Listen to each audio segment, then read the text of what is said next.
সবাইকে জানাই শারদীয়ার প্রীতি ও শুভেচ্ছা। তো আজকে চলে গেছিলাম তাহিরপুরে ঠাকুর দেখতে। ফার্স্টেই দেখতে পাচ্ছি আমরা চলে গেছিলাম বৃন্দাবনের প্রেম মন্দির।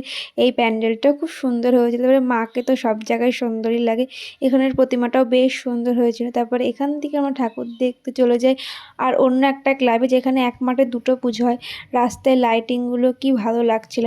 রাত 12টা-1টা বাজে, তাও ভিড় কিন্তু খুব একটা কম নেই। তাই বৃষ্টির জন্য সেদিনকে নো এন্ট্রিটা তুলে দিয়েছিলাম আমরা, তাই বাইকে করে গেছিলাম ঠাকুর দেখতে।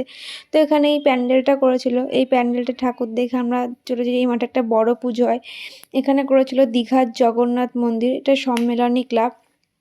মানে এখানে খুব সুন্দর করেছে। আমি যেহেতু কোনো দীঘার জগন্নাথ মন্দিরে যাইনি, তো আমার কাছে ভালোই লেগেছে যতটা ফোনে দেখেছিলাম। তো এখানে ভেতরের কাজকর্ম ভালোই ছিল। তো এখানের প্রতিমাটাকে এত দারুণ লাগছিল, মানে বলার মতন না। তো আমরা সবাই এখান থেকে বেরিয়ে গেলাম, বেরিয়েই বাইরে বৃষ্টি শুরু হয়ে গেছিলো। তো ওখানে দাঁড়িয়ে আমরা চলে আসি আবার অন্য একটা প্যান্ডেলে। এটা ছিল হচ্ছে বিদ্যুৎ বাহিনী, এখানে 4 ধাম করা হয়েছিল। এই প্যান্ডেলটাও খুব সুন্দর হয়েছিল, প্রত্যেকটা প্যান্ডেলই সুন্দর। তো এই রাত 12টা-1টা মানেও কিন্তু ভিড় কম নেই, আমরা এখানে একটু লাইন দিয়ে ঠাকুর দেখতে হয়েছে। তারপরে চারপাশটা ঘুরে দেখছিলাম, একটু ছবি তুলছিলাম, মাঝে মাঝে বৃষ্টি চলে আসছিল। এখানের প্রতিমাটাও সুন্দর হয়েছে।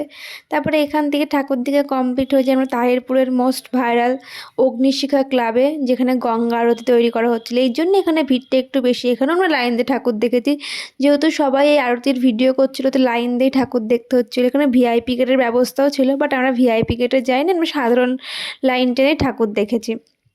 বেনারস থেকে এই পুরোহিতগুলোকে এখানে আনা হয়েছিল আরতি করানোর জন্য। ভালোই লাগছিল, এখানের প্রতিমাটাও বেশ সুন্দর। কিন্তু এখানে ভলেন্টিয়ারগুলো ভিডিও করতেছিল না, মানে বক বক করে মাথা খেয়ে নিচ্ছিল বাঁশি বাজিয়ে বাজিয়ে। তারপরে এখান থেকে মাকে দর্শন করে আমরা আবার বাইরে যাই। যেতে যেতে যতটা আরতি আমরা দেখছিলাম, সবাই এখানে মানে ভিডিওই করছিল। তারপর এটাই শেষ আরতি ছিল। আমরা এই আরতি দেখার জন্য রাত করে গেছিলাম। এবার আশা করেছিলাম না যে দেখতে পারবো কি পারবো না, কিন্তু হয়তো কপালে ছিল। তারপর ওখান থেকে আমরা বেরিয়ে পড়ি বাড়ির উদ্দেশ্যে যাওয়ার জন্য। রাস্তায় তো ঘুটঘুটে অন্ধকার, আর বাইকে বসে তো চুলের আমার খুব খারাপ অবস্থা হয়ে গেছিলো।